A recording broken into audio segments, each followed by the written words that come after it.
Who Am I Now? A Journey Through Identity Grief. A story written by Ruth Hepzibah. Chapter 18. The faith I didn't recognize. I used to think I had God figured out. Not fully. He's God after all.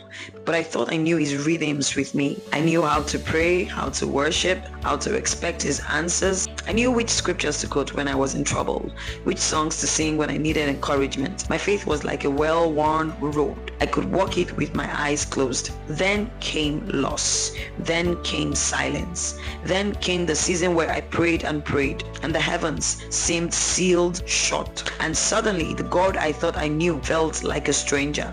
That's identity grief too, because when you've always known yourself as the strong believer, the intercessor, the worshiper, what happens when the way you've always believed doesn't fit anymore? I remember sitting in church one Sunday, listening to people shout and dance while I sat still, numb. They were saying all the right words, singing all the right songs, and I wanted to join in, but something in me just couldn't. I thought maybe I don't belong here anymore. Maybe my faith broke with everything else. But then I realized faith hadn't left me. It had just changed clothes. The prayers I used to pray with fire had turned into whispers. The songs I used to belt out had turned into sighs. And while the old me wouldn't thought that meant I'd lost my faith, what I was actually doing was learning to recognize God in new forms. He wasn't gone, he was just meeting me in the ashes instead of on the mountain top. It reminded me of Elijah in the cave. The prophet expected God in the wind, the fire, the earthquake, but God came in the whisper. Sometimes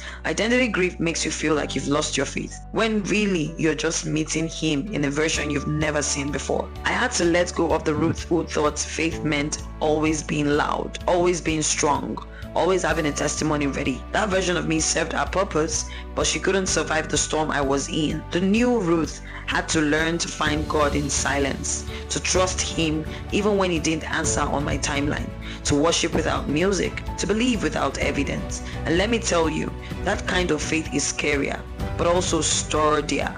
It's not based on feelings, on titles, on community approval. It's based on raw dependence.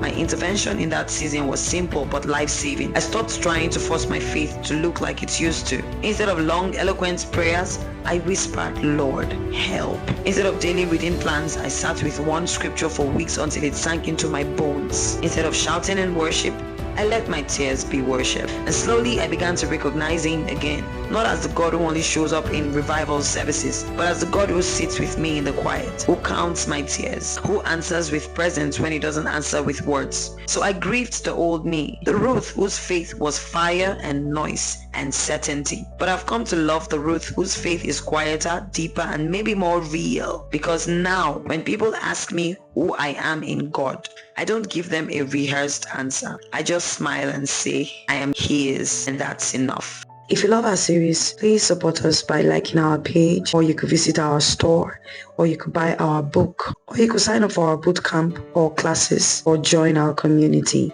Click the link on our bio to get more details. Thank you.